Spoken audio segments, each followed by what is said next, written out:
All right. Thank you, Karin. So yes, welcome again. Thank you all for being here. And basically, these meetings next week is the most effective way to communicate with your congressmen, your members of Congress, and the staff that supports them. The main goals are to continue the relationship that has been built or to start a new relationship with offices that we haven't had connections with before, to garner support for the interests of the Baltics, and to gather intelligence from the offices that we meet with because they might know more than we do.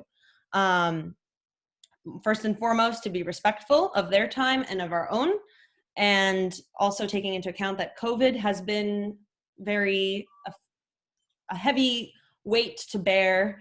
And also, lest we forget that our members of Congress have also gone through a lot with the insurrection a couple weeks ago. So to acknowledge that, they would be very appreciative of that acknowledgement that they have been going through a lot. So the question, we've tried to form a script for you that will allow you to form more specific questions. If you have not participated in the past, you will be more confident maybe in asking more specific questions, hopefully. We'll be going over those scripts in this meeting as well. So basically, what can they do for us? And if they can't, they will voice that. So even if we're gonna go over these issues now in the days leading up to next week, be sure to look over those issues this weekend. And finally, again, like I said earlier before I started recording, we're not experts. That's okay. And that's what makes this even more powerful because they talk to experts more often than they talk to their everyday constituents. So they probably will be more excited to hear your stories than to hear an expert because they don't get that very often. So with that, I think, though we started recording late, I think I've covered the overview of what we want to cover in this session. So I think I'll pass it off to, we're going to start going over the packet, actually. That's what we're going to start doing. So I'm going to share screen the packet. All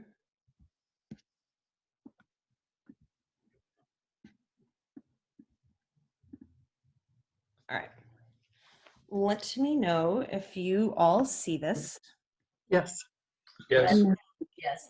So, Vitas, do you want to maybe start going over like the nitty-gritty of the meeting?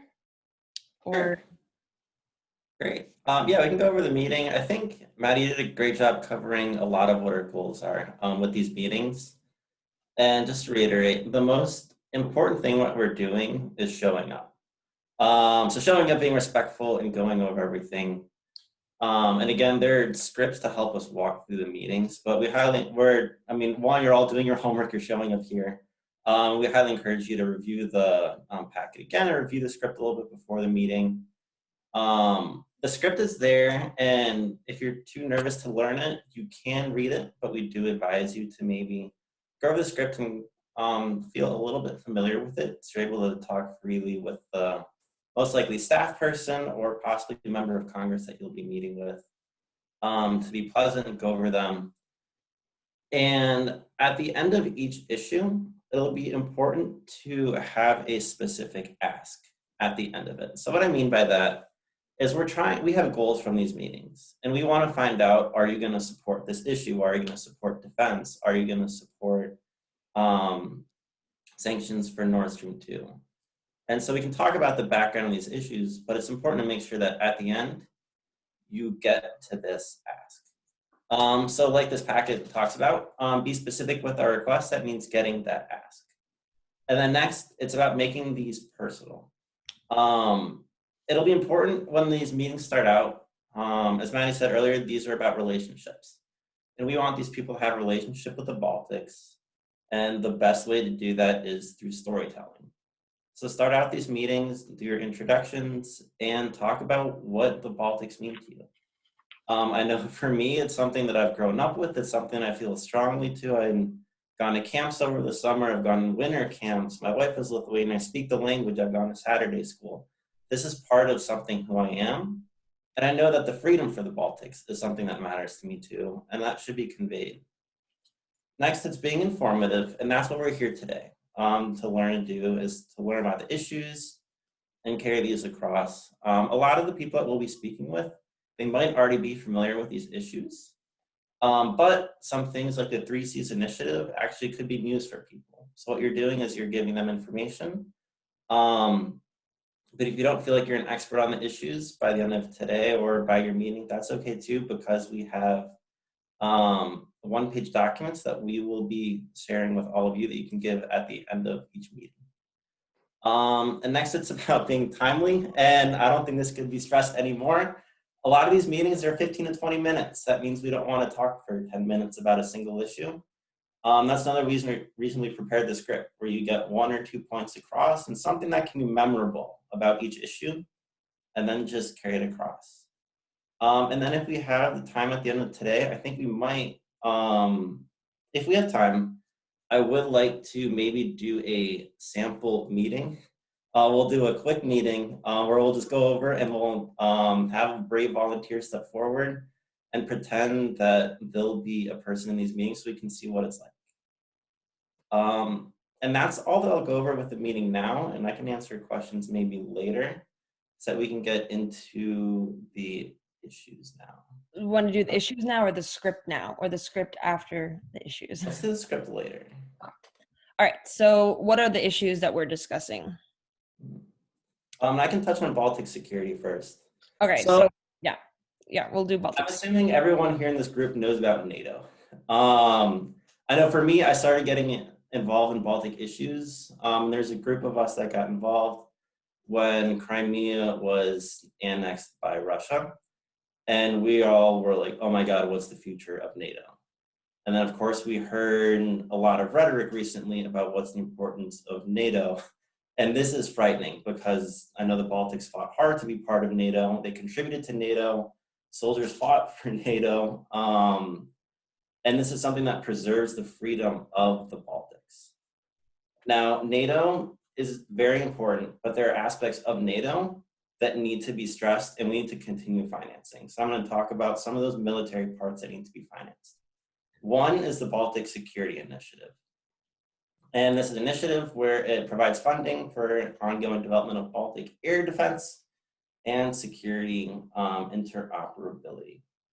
And the line that we'll be stressing during these meetings, that investment in Baltic security and enhancements in military presence in the region foster stronger security, economic and social ties with our Baltic allies, and demonstrate strategic long-term resolve to deter Russian aggression in the region. Now for this, we're actually asking for $169 million for this project.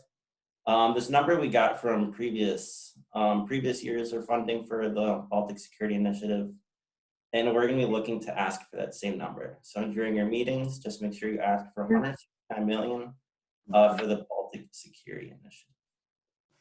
Another part of this whole defense issue is foreign military financing. And this is another aspect that provides funding for, so foreign military financing, it's a broad program that affects just about financing for all of the America's allies. But there's an aspect of it where it provides funding for the Baltics. What we're asking for will be $30 million for part of that. And so, Maddie, can you scroll down a little bit? Yeah, sure.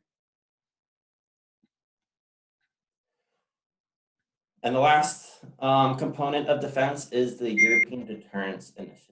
So the word deterrence, that's the big word of the day. What the theory is, if there are troops that are being supplied on the eastern border, on the Eastern Bloc, this will prevent any military action. Yeah.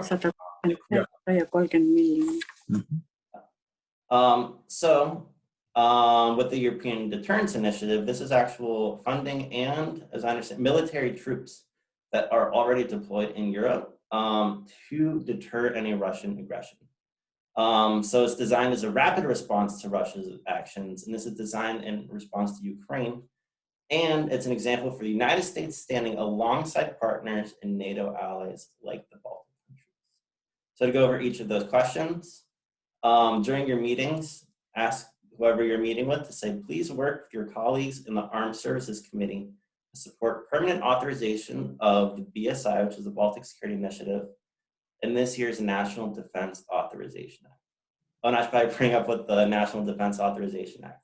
So the National Defense Authorization Act, every year Congress passes this massive bill, and it appropriates, or it gives a lot of money for a lot of military expenditures.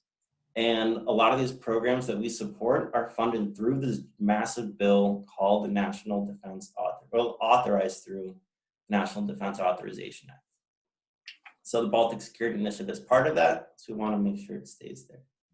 Next, ask the person you're meeting with, please work with your colleagues in the Appropriations Committee to support at least $169 million for the Baltic Security Initiative and $30 million in foreign military financing in fiscal year 2022 appropriations. And then finally, and hopefully the person you're meeting with is taking notes during this, and then the last ask is please work with your colleagues to support sustained funding for the European Deterrence Initiative. Didn't people follow along with that, and that makes sense to people?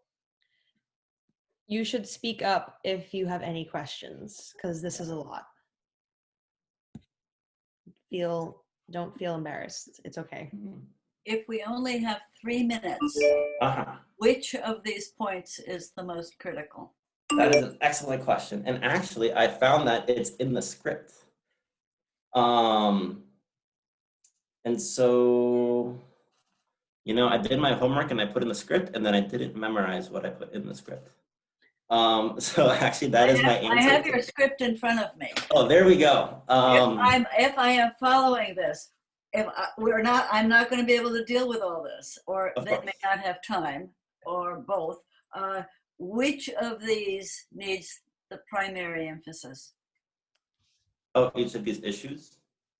It would probably be, I would say Baltic Security Initiative. Yeah.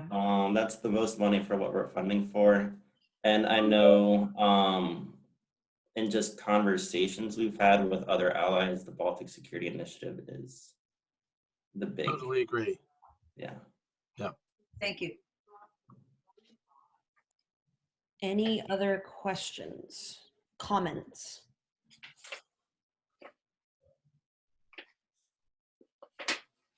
If there are no further questions, we can move on. I would have one question. Basically on the appropriation sums, where are these figures derived from? The legislation to add. $169 million for the Baltic Security Initiative is what we got last year. That did the trick. Yep. So we want to make sure it stays that way.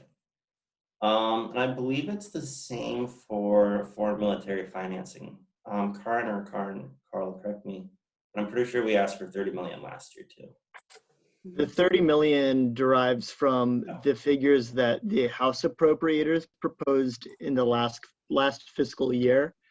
And so that's where those figures were derived from. Thanks.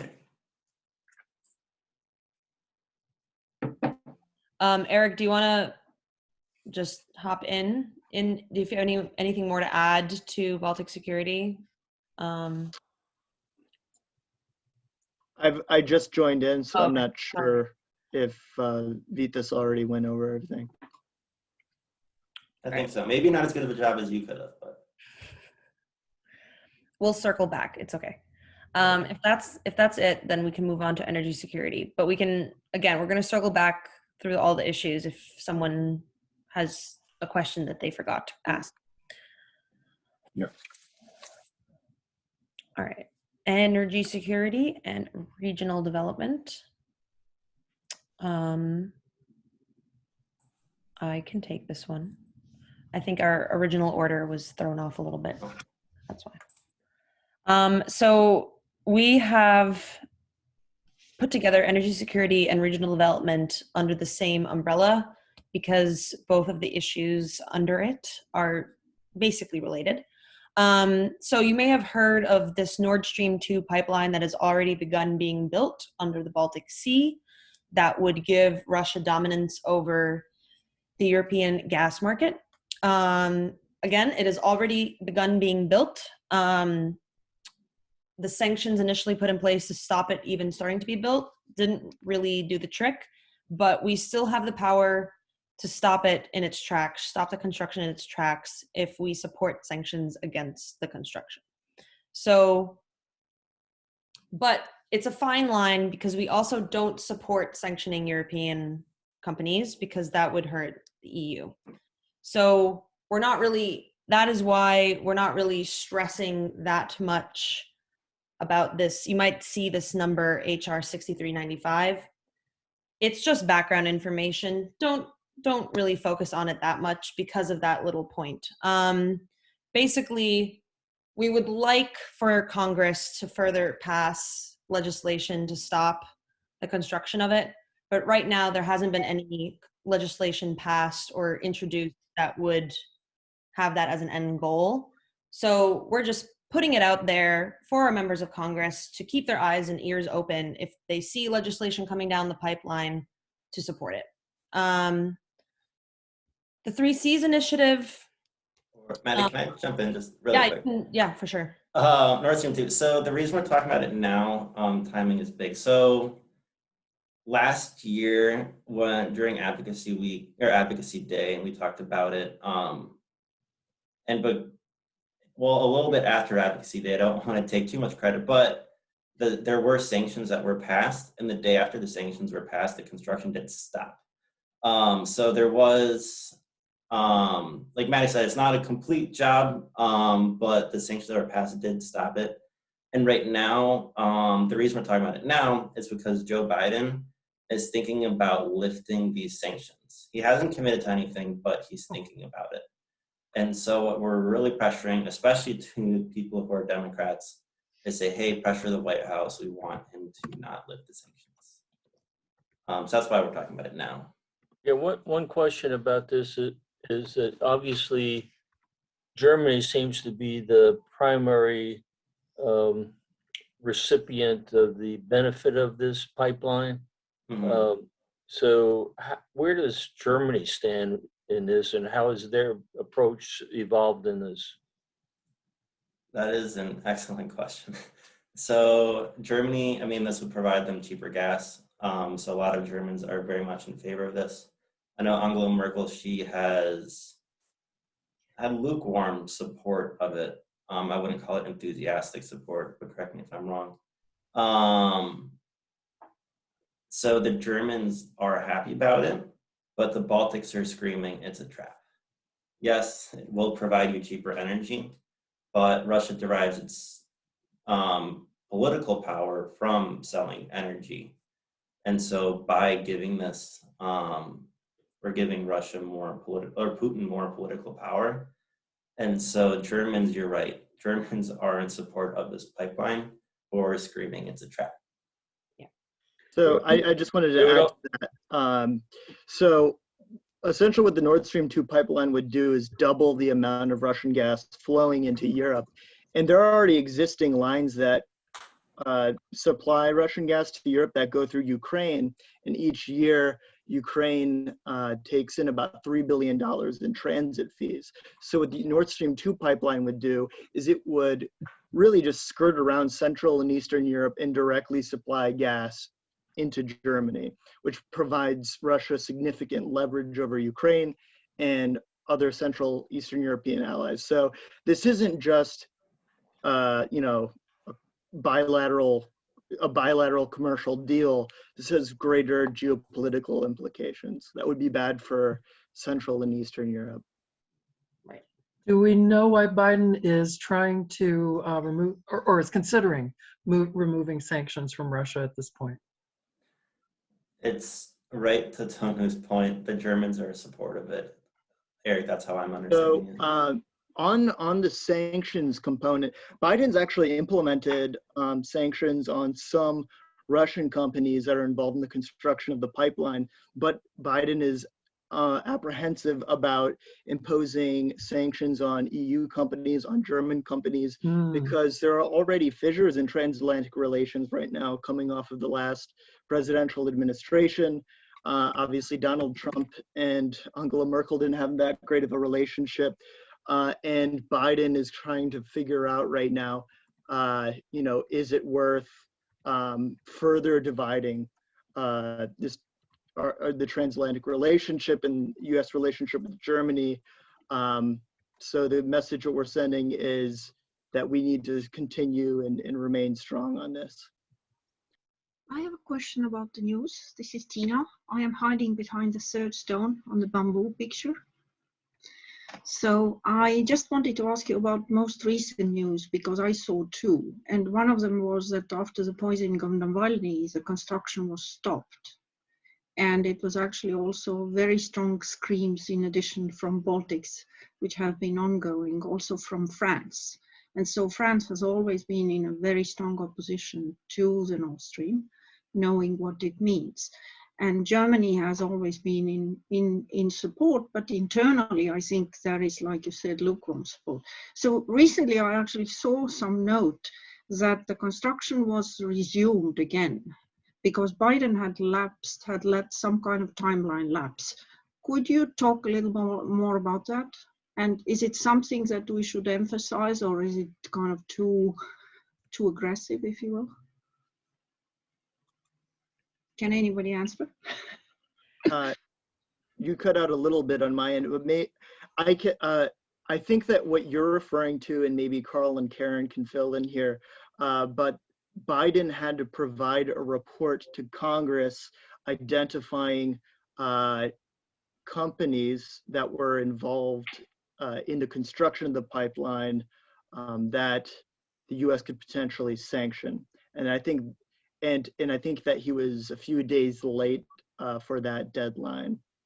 But Carl, Karen, did you have anything else to add there, or am I confused? Yeah. Did the construction resume actually, or not? I just tried to resume. It did resume. Construction of the pipeline did resume. I'm not sure, like recently, since Biden took office, I think. And I guess sorry, Carl, my point would just be, we should focus on applying sanctions to end the construction of Nord Stream 2. It's 90% done, and they're projecting that if construction continues, it could be done by the end of the summer. So it's kind of a time-sensitive thing. And rather than going into the weeds about, things we may, and using up our time, getting too much into the specifics, I would say just focus on getting the message across that the sanctions need to be applied to end construction of the pipeline. Okay, and there is one point where you mentioned that infrastructure for US natural gas needs to be, where is this? Natural gas and promotion and energy independence from Russia is one of the bullet points in the paragraph below. So what is the chance of that happening? Because I also think that it would be good to just offer an alternative, attractive alternative to Germany, whatever it would be. Just think outside the box and not in the tunnel, in the Russian tunnel. So anyways, I will mute myself now. I have a question. And my one question is it fair to say that Nord Stream 2 would weaken the Ukraine? Yes. Okay, thank you. I have one question about NS2, and the first thing that popped in my mind when I looked at the course of the pipeline coming from Russia to Germany and bisecting the Baltic Sea is that not only is this a pipeline for gas, but it's a line that Russia can use to maintain as a maintenance or any other excuse of following this path of cutting the Baltic Sea or being such a incredible player in the Baltic Sea. I agree. I'm just going to jump in and agree to what Karin had said. I think, there are a lot of threats that this pipeline poses. I mean, it's the transit through Ukraine, any other military related ideas that Russia has in defending its pipeline. It weakens the economies. There are a lot of things.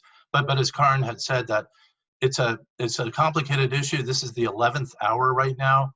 There are some sanctions. I think our message should just be clear and simple that we need to uphold the sanctions, keep them in place. And then just to let you know that there's an ongoing grassroots effort that will be going on, hopefully, that we'll hear more about, and would definitely share information with you about jumping in and helping out on that front. But I think just raising awareness, we're very concerned about this. It's a bad thing for Central and Eastern Europe, for the Baltic countries. It's devastating for Ukraine, and sanctions need to be in place. And Russia cannot hold a monopoly on energy. Just simple as that. Is what you said just copyrighted? I'm going to use exactly that. I thought it was very impressive. I'm sorry, I was just saying, since it's being recorded, let's just go back and check the recording. Nothing's copyrighted. Exactly. That's exactly what I plan to do.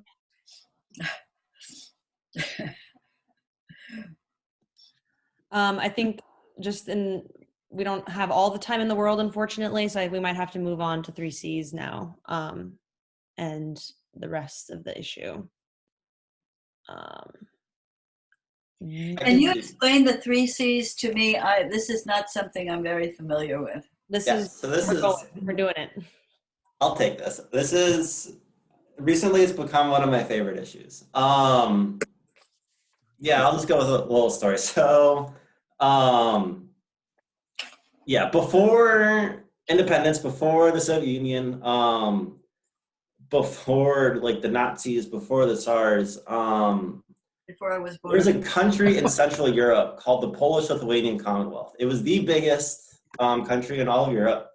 And it was a country that in the 1500s imposed religious freedom.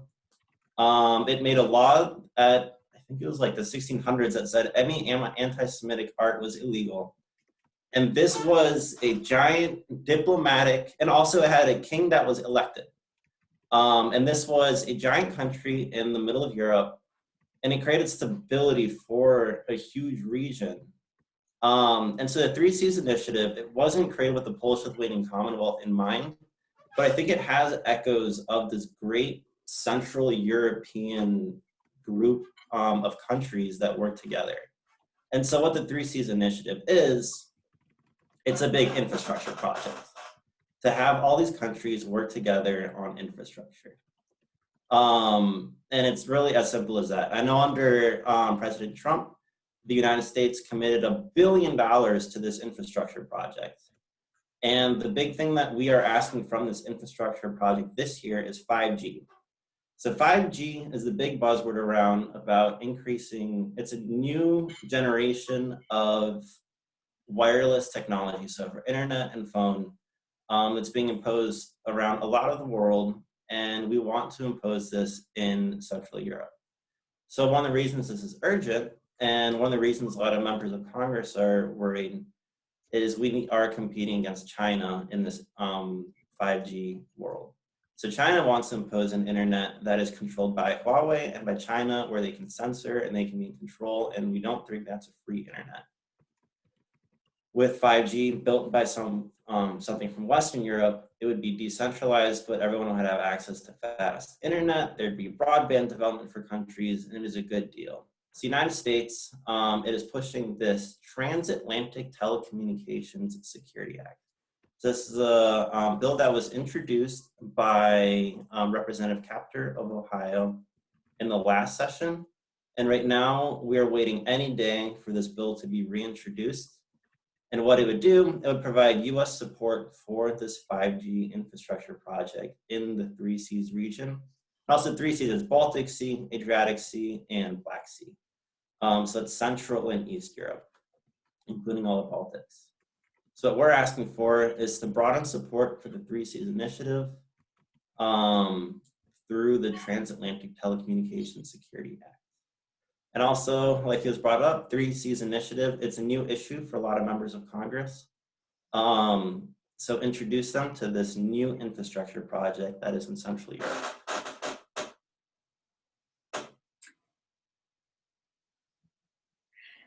Thank you. Where does one get more information about this if one wants to delve into background? Maria, do you have access to the chat? I can share a link. But I can also just once I'm gonna stop screen sharing for a moment. There is a website, a 3Cs website, called 3cs.eu. The number 3 and then Cs and then .eu, and that's the home page for the initiative. Okay. If you want to learn more about it. Yeah, thanks. That'll do. Can I add something? I'll add something quickly, just for those of you who plan on taking part of the discussion on Wednesday morning at 10 o'clock with CEPA, the Center for Eastern European Policy and Analysis. There will be a staff member from Congresswoman Marcy Kaptur's office, who is this bill, as Vitas and Maddie have described it, is the thing that he is working on. So he's going to talk a little bit about that, and I'm sure he'll provide a little bit more information about the background and about how the bill is lining up in its reintroduction. Okay, thank you.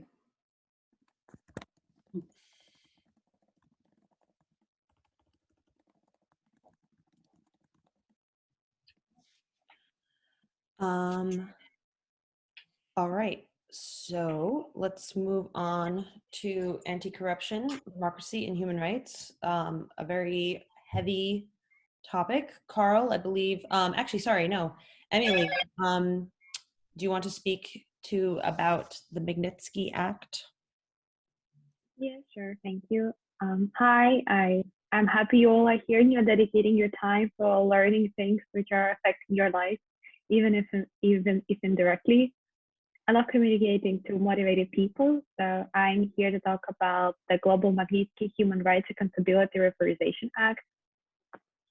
So what it is, in essence, if we put simply, in 2012, Obama administration revolutionized the way how you can target individuals, how you can target people who are involved in human rights abuses, such as torture, very large-scale corruption, and things which are limiting the human freedoms, which are essential. So what they did is they created a bill which allows to target individuals who were proven to violate the human rights. And it's called Global Magnitsky Human Rights Act because it is commemorated for the Sergei Magnitsky, who fell the victim of the Russian regime, who was allegedly tortured, and he died in prison for the falsified case. So what we want you to do is we want you to relate to the idea how human rights are relevant all over the world and how guarding over human rights can impact you in the US, even if it happens somewhere in another continent. And in your speech, we would like you to ask to contribute to co-sponsor the Reauthorization Act, meaning that this legislation was passed in 2012, but it's about to expire in 2022, which would allow all the individuals which are sanctioned right now to escape their sort of punishment. And we obviously don't want that because it threatens international stability and security. So what we would love you to do is to ask your representative to co-sponsor the Reauthorization Act of the Global Magnitsky Act. I'm happy to answer any questions if you have some. Can you give us a list of who's already co-sponsored it? We can pull that up for you. I'll look that up. Actually, I'll look that up right now. I'll just add one thing about the Global Magnitsky Act. This act is actually, like what Emily said, it has worldwide implications. If you remember what unfortunately happened to the journalist Jamal Khashoggi, this act has been actually one of the acts that has protected that case.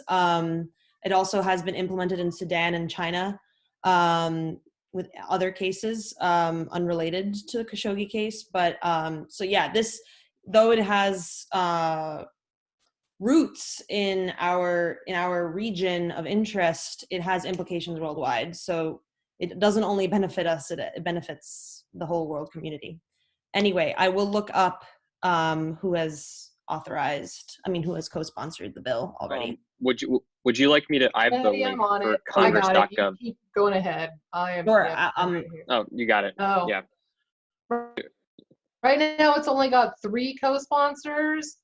It's Senator Wicker from Mississippi, Senator Coons from Delaware, and Senator Whitehouse from Rhode Island. So. And introduced by Cardin, right? Cardin, yes, I'm sorry. Cardin introduced it. So yeah, Maria, you can just say thank you during the Cardin meeting. Okay. Well, the idea I is have some. Oh, sorry. the ones that have introduced it, we should say thank you to, and all the other ones, we should say you should join your colleagues. Yes, absolutely. You said it, Exactly Maria. Okay, Weicker, Coons, and Whitehouse. Yes. And Cardin, yep. Alec, you wanted to? Yes. Really quick. As far as kind of just it's also want to add in this is a Senate bill, so is there that there's nothing on the House side, correct? So we shouldn't be asking. These are solely for senators, at least. Yeah. Okay, just want to clarify. That's a very important note for everyone. Don't thank your representative for a bill that doesn't exist on the House side, that doesn't apply to your representative. So yeah, since it is signified with an S, that means that it is only a Senate bill, and there is no bill that exists on the House side. So don't flip flop and thank a senator for a bill that doesn't exist and they won't even know about it. So that's just another note. But I don't want to muddle anything or confuse. Are we asking for companion bills? A companion bill on this in the House or not? Is that in our talking points? And should it be if it's currently not? Not at this stage. Okay. So yeah, I just leave it right now. But I would say that Senator Cardin, who's introduced this, and also the Crook Act and other anti-corruption bills. I don't know. I can't remember if we're going into the Crook Act or not, but Cardin has been a long time member and time again chairman of the Helsinki Commission, which is sort of the premier human rights body associated with Congress, and they follow all of the sort of the stipulations of the Helsinki Act from the 1970s. And anyway, so he's really been a go-to person on human rights related things and the Magnitsky Act. So, well, anyway, there are many ways to slice the sausage, but there are, certainly many more people who could be signing on to this. On the Republican side, I know in the past, John McCain was a real big leader on Magnitsky legislation. So I think we need to find more Republicans, especially, to step up. Senator Wicker is also on the Helsinki Commission. He's from Mississippi, and we don't have any meetings with him, but I think definitely any Senate meetings we have, I think that's an easy ask. People now know after the last almost 10 years the name of Magnitsky, and it really resonates in the halls of Congress. So I think that's an easy ask, and we definitely would like to see more co-sponsors after our advocacy week. With that, Carl, do you want to take it away with the non-recognition of Crimea?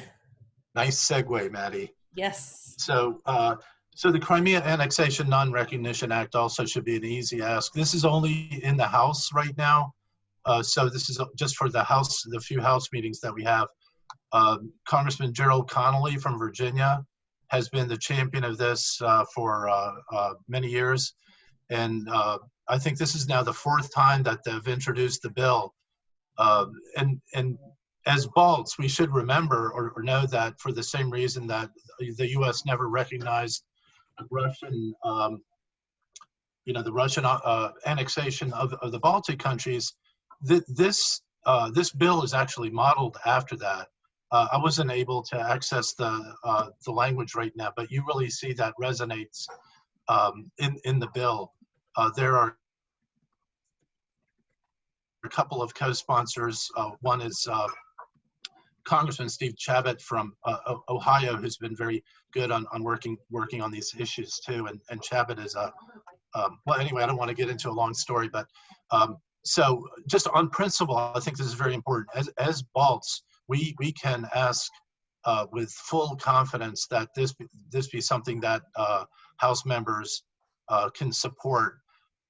It's important to not give Russia any leeway in this illegal occupation of Crimea. It's been going on for 7 years now, and we need to make sure that the U.S. never gives in. I mean, the Balts had to wait for almost 50 years to see independence restored. So we know what it means to be in the long haul, and whether it takes just a few more years or if it takes 50 years. I think we have to stand very strongly on this, and it's support for Ukraine, it's support for the people of Crimea, the Ukrainian citizens, for the Crimean Tatars who were also deported almost entirely in 1944 by Stalin. There are many reasons to support this.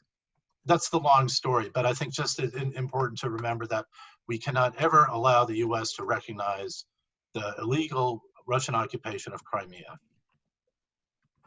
Right. And you might see on the bottom, right after that ask to co-sponsor the Non-Recognition Act.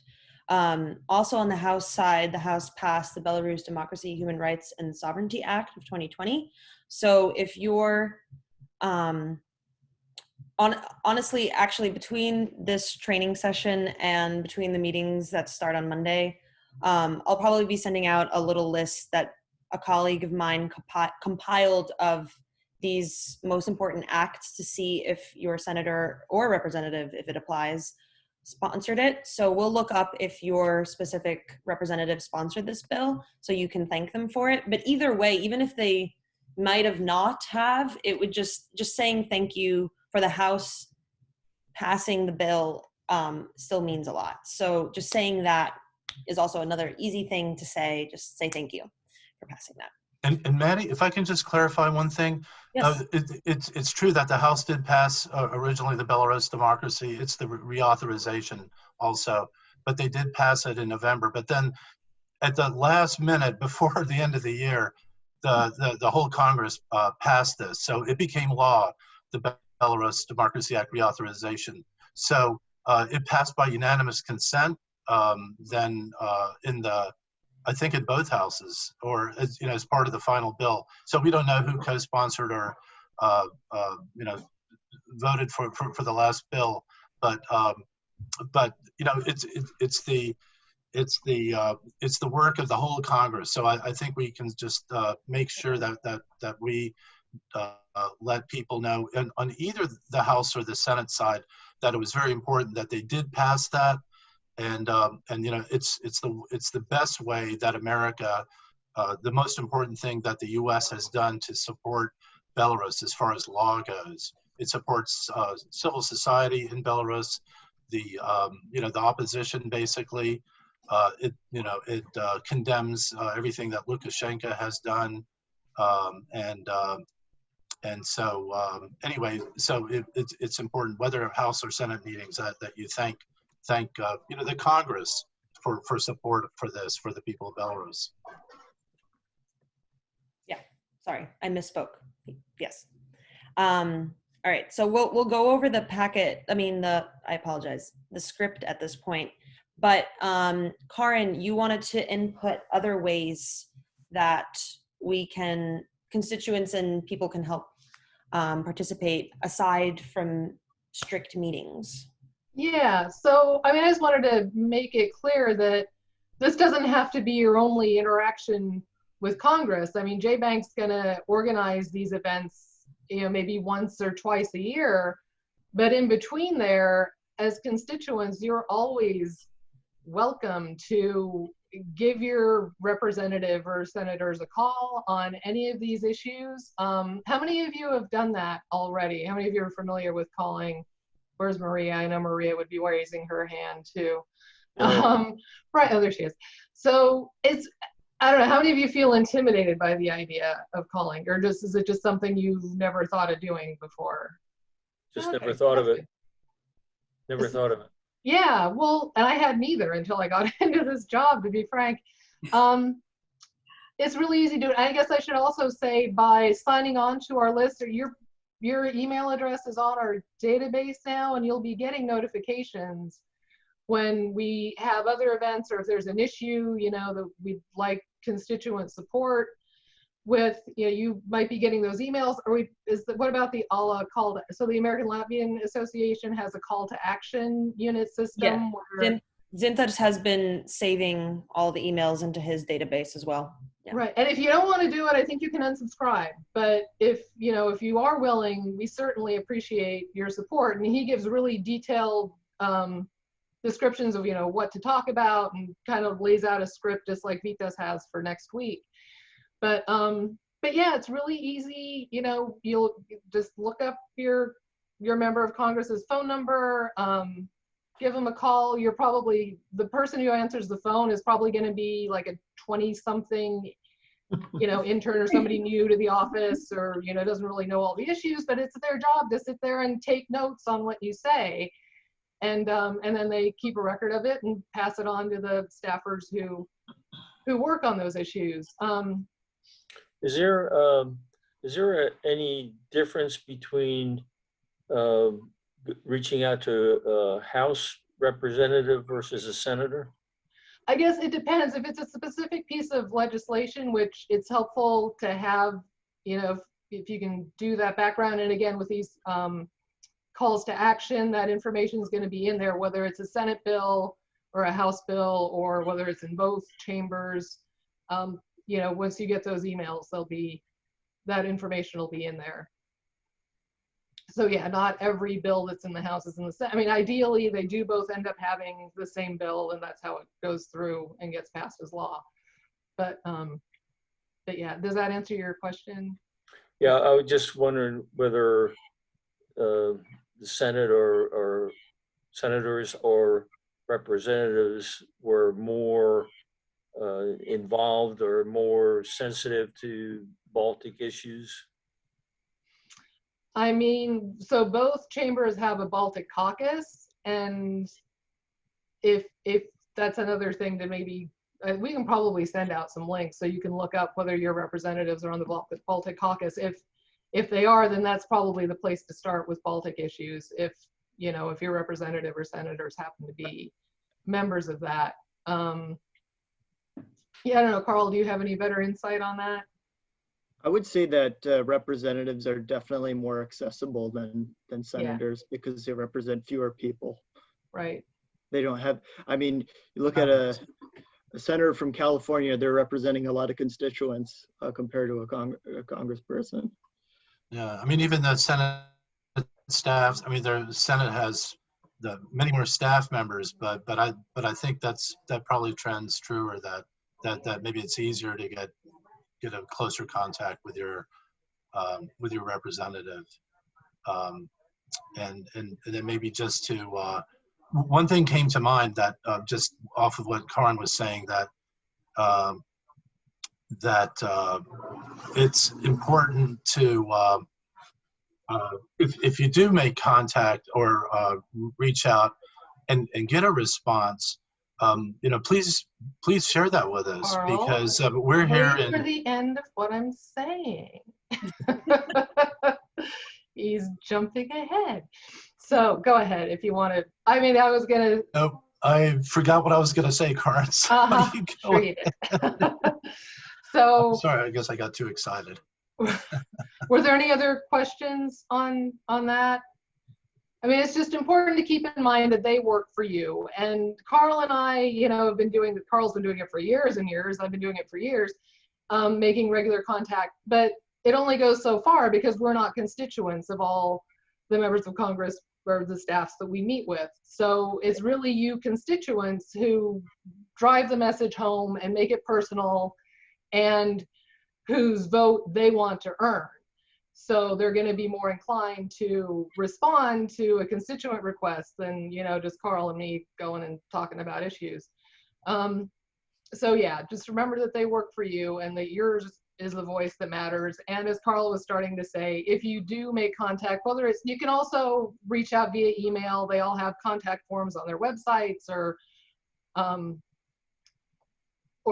email address on their contact page. And, you can just copy and paste. If you get a script from like the All Call to Action unit, you can just paste that into an email and send it. And yeah, let us know, especially if you get a response back, please do circle back with Carl or me, and let us know so that we can also, next time we meet with that office, we can say, hey, your constituent, also talked to you about this and it was important to them, and we're just following up with any. And if you have any questions, that's the time. Or if they have any questions that you can't answer, that's also something that we can help you out with. So, did I get everything? I just want to jump in and add one thing. They're very used to this. I do this for a lot of environmental issues, which is one of my other pet peeves. They are very, very good about listening. They are very easy to talk to. So it's awkward for the first time caller, but it is fine for them. They log these things, they count these things, they report these things, and it leads to legislation in some cases. I think we just need to get better at doing it and more comfortable at doing it. Right. Thank you, Maria. Yes, practice makes perfect. Yeah, it gets easier every time. Yeah. And it helps to think about what you're going to say beforehand too, if you don't have a script provided by somebody. But yeah, they're always, having done this a lot, and I never really did it until I was, I guess, had graduated from college. And then you have good meetings and you have bad meetings, but in the long run, the trend is like the stock market, it's going to be all good and good for the cause. You keep going. Yeah, you just take it and move on, and hope you planted a seed, and hope that something resonated. You'll have little victories, you'll have big victories, and then sometimes the door will shut right in your face.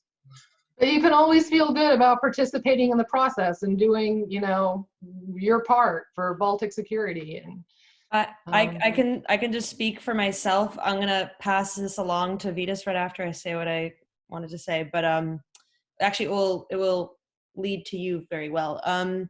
I actually participated for the first time a year ago, and now I'm helping organize this. So see how it all works. Like you get swept up in it quite easily. It's not easy work, but it's definitely fruitful, and at least you feel like you're doing some good in the world is all I'm gonna say, especially nowadays. So Vitas, I saw in our chat that someone had asked about Baltivist, Yes. which is connected to this. So Yeah, I love the question. So Baltivist, and thanks for the question. I love that you're asking about it. So as you can see right there, I have my banner there. So Baltivist is my creation. So I work in the lobbying world, and one of the things that I saw in the lobbying world is that, oh my God, this isn't difficult to do. It takes some work. And like we're talking about today, there's issues to talk about. What do you talk about in the House? What do you talk about in the Senate? Who's in the Appropriations Committee? Who affects this issue? Who affects what? There's a lot of moving pieces, but once you sit down and you think about it, there's not that much. And so what I wanted to think, is there a way to have all these moving pieces on a website so that activists like you all can all work together on a single platform to then be more effective when we talk with members of Congress? And as we all see, this stuff, it's not just once a year. This stuff, things are moving throughout the year. So what if there's a website where we could be working together as a community to make sure that we are a powerhouse community, to make sure that Congress really listens to us? And so with my experience, I built Baltivist.com.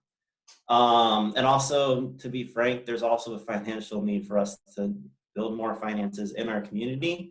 So it is $25 a year. But because you're participating in Advocacy Day, and we're going to do this forever, it's always free for the first year for people who participate in Advocacy Day. So the code, it's Advocacy Week 2021 is the code for your first year to be free. Did I write that just to Maddie, or did I write that to everyone? Oh, I don't think it went to everyone. all right. Maybe on the chat? Yeah, that was just me.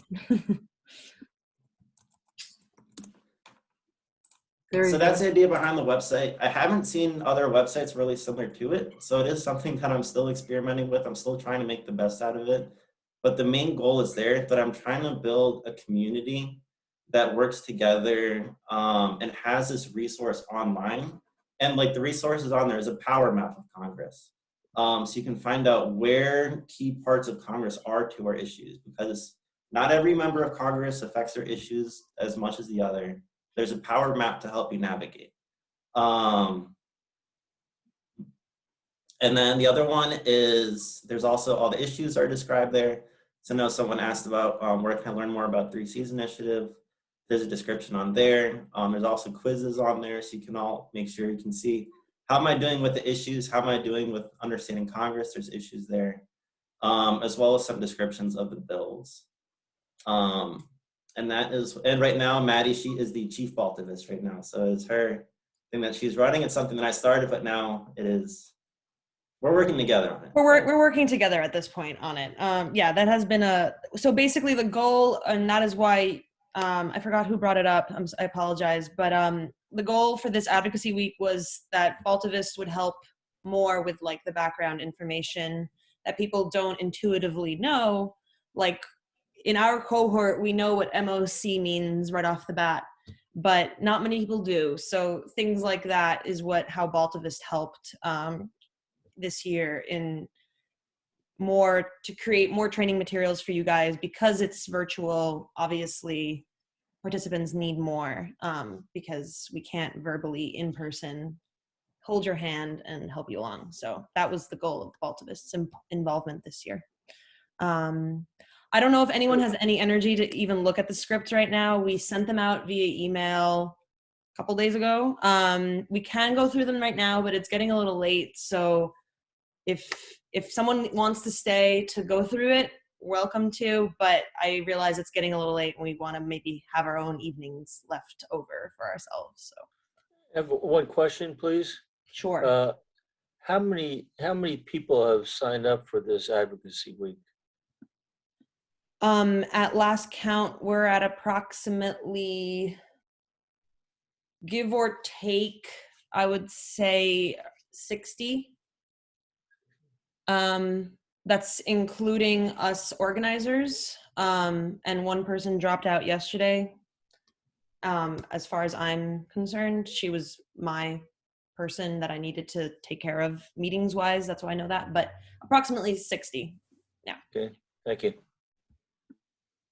Kind of on that note, I was just kind of curious. I wasn't sure if you guys touched on this earlier, but for the meetings, I know when I was at the 2019 Advocacy Week in Washington, there was only a couple of us in each little meeting. I was just me, you, Maddie, and Zintars pretty much. Yeah. And I wasn't sure how that's going to work with as far as topics go and talking about them with, let's say, I can't remember how many people were on the email that Zintar sent out for Schumer's meeting. Right. There was like 10 or 12 people on there. So. Yeah. So someone else can jump in, feel free. So this year we had a goal of hitting the committees, the chairs of the committees. That was the main focus. So it wasn't that we were just throwing invitations out to participate. It was to target the committees that are of concern to us. So the goal of each meeting is to have one constituent, one organizer, at least from JBank or EANC or Baltivist, and basically like combining multiple kinds of people into one meeting so that if there's someone who's less experienced, someone else can speak to the topic more fluently, and not everyone is, people are not left floundering, let's put it that way. So there's more of a focus this year because it's virtual and we had to cut down the amount of people that are even participating, because there's no way we can hold an advocacy week that is for 100+ people. So, but yeah, there's been more of a drive to focus it compared to last year, what you might have remembered, Alec. Yeah. So who will, as far as like going into the meeting, like should we have a plan on who's going to be saying what exactly? Well, specifically about the Schumer meeting, I'm taking the lead on it. But basically we need to meet, it is advised that before your meeting, you should meet before your official meeting to discuss that. Like 10 minutes before. So how will, my question is, how will that work? Will you be sending out links for these meetings? And will there be the opportunity for those of us who might be in those meetings to maybe log on just a little early so we can organize just what you said? Yes, so it's, again, it kind of depends on the comfortability of the office and what they want. It's going to be a mix, unfortunately, because some offices are more comfortable with Zoom, some offices are more comfortable with conference calls. I have one call that will be a conference call, but I have another call that it's going to be a Zoom call. So it kind of depends on the office itself. But we will, the person who is scheduling your meeting, one of us organizers should be in contact with you to provide you with the link, whatever that may be, if that is a Zoom link or if that's a conference call that will be expressed to you. Yes. And that is And if I could just follow up on that, Diane, since I'm going to be in on the meeting with Senator Booker's staff, and you're signed up for that along with about 4 or 5 other people.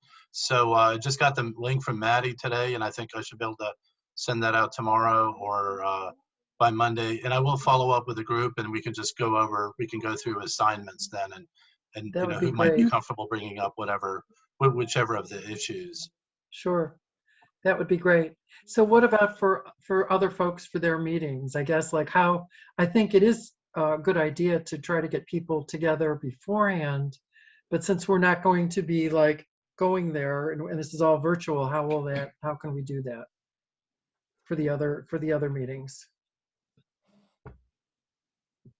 Well, my group has somebody sending out emails and I'm assuming we will be talking to each other, and I think Vitas, you are in that group.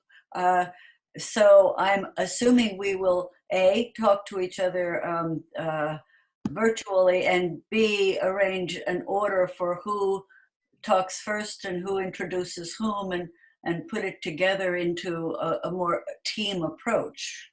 Am I correct? It's up to you. Want to sit here? 100%. That's good. That sounds good.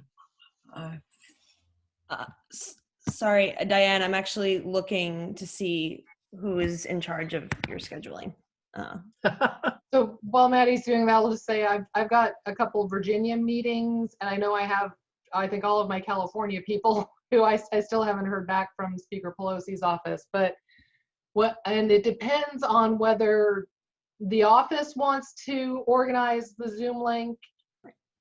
For the 2 Virginia meetings I have, they asked me to go ahead and do it. So that's easy. I'll just have everybody get on like 15 minutes before, and we'll work out who's going to talk about what.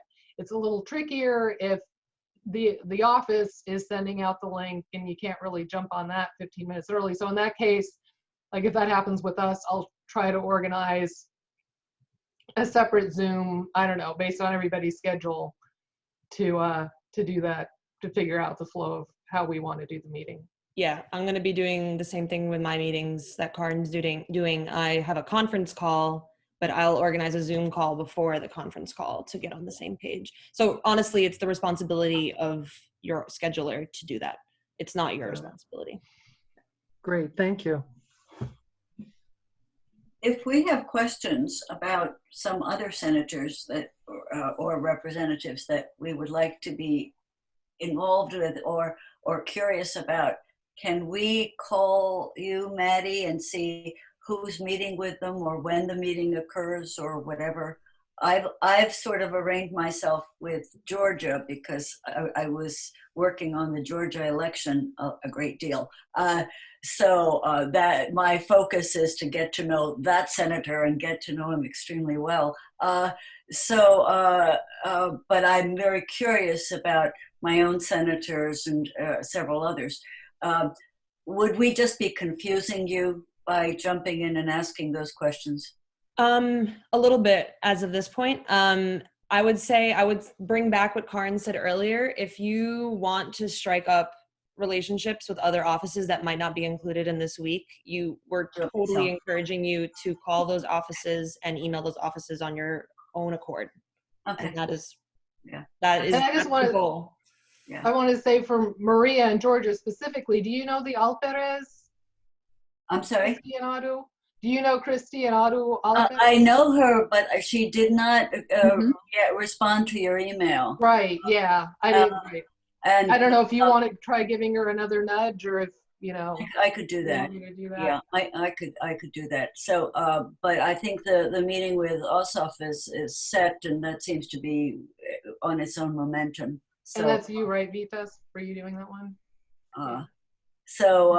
But no, I'll pursue my own great curiosity. But I don't want to mix you up more than you've already got what you've got on your plate. I'll just say, Maria, I saw your email initially about that, and we wanted to have a meeting that's part of it, but because it was so niche specific to you, yeah, it's going to unfortunately have to be a little bit on a side rail, but you should definitely do that. And it would be even more effective next week because of that. Congress already knows that we're sort of out and about. So, okay. All right.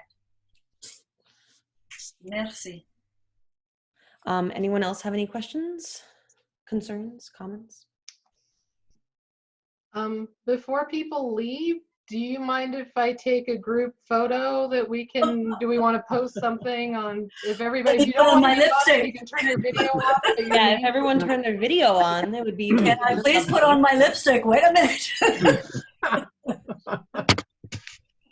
right. Let me know when you're ready. On the count of 3, I will take the shot. Okay, 1, 2, 3. All right. The annals of history. That should be it. Thanks very much. Yeah. Thank you. Thank you very much. Yeah. Thanks for a good meeting.